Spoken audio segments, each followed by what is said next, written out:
Hey guys, it's Retro. In today's video, I'm going to go over 10 Simulacrums T4 and show you what we got for loot. I did get a few drops that were extremely lucky, so I will cover that as well. But as far as how much it costs around like 3 div for about 11 Simulacrums. So our cost is just a little bit under 3 div. And then I'm just going to show you guys that I have all the Atlas points, just to show you guys I am running T4 and not lying about it. So here are some replays of some of the loot I got during my 10 runs. If you guys just want to watch it through, otherwise you can kind of just skip a little bit ahead.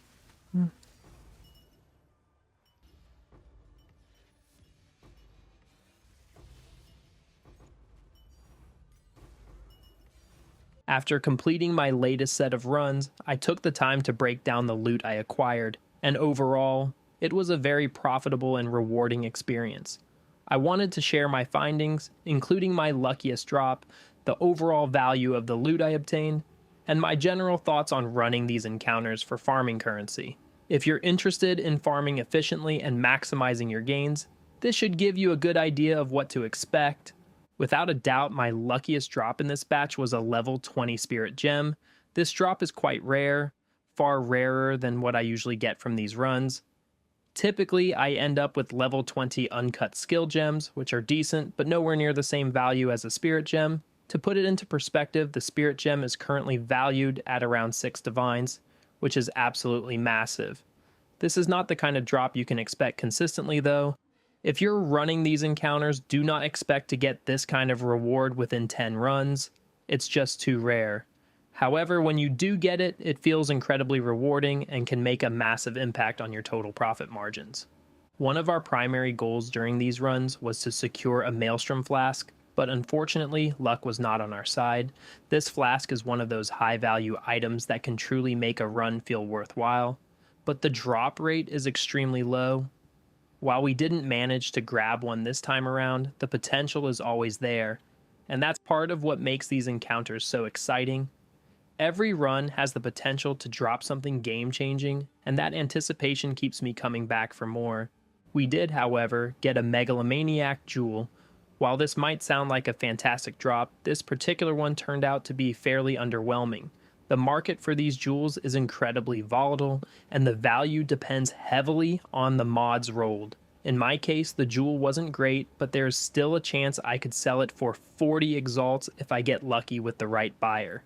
That being said, I wouldn't count on it being an easy sell. One of the more consistent and impressive aspects of this farming session was the sheer amount of raw currency drops. Over the course of my runs, I managed to secure 4 raw Divine Orbs, which is honestly quite rare. What made this even crazier was that I had 2 Divine Orbs drop in the same Simulacrum, which almost never happens. Seeing 2 Divines hit the ground at once was a sight to behold. Beyond that, I also obtained a huge amount of Emotions and Chaos Orbs, which I will be converting into Divines and Exalts to further increase my overall profit. Converting currency efficiently is a key part of making these runs worthwhile, as it allows you to keep liquidity high and reinvest in more farming setups. Final loot breakdown. Excluding the level 20 spirit gem, my total haul came out to around 6 raw divines, 416 exalts, a low tier Megalomaniac Jewel, potentially 40 exalts, profitability, and final thoughts. When running these encounters, as long as you're completing them efficiently and not dying, you should expect to make more than you spend in the long run. Of course, RNG will always play a role in your final earnings, but as long as you consistently complete runs, you will eventually hit big ticket drops that make it all worth it. The key to success is persistence. Some runs will feel underwhelming while others will be absolutely insane. If you run enough, you'll eventually see those juicy drops that make all the effort and investment worth it. Plus, the sheer excitement of seeing high value items drop is what makes this type of farming so enjoyable. For anyone considering this type of grind, my advice is to be patient, efficient, and consistent. Over time, the rewards will come, and when they do, they will more than make up for any bad streaks you may experience. I hope you guys enjoyed the video. What are you guys farming? Is Simulacrum the best strategy? What are your thoughts? Please leave comment below, and always thank you guys for watching. Please leave a like on video if you enjoyed. Thank you, and I will see you in the next one.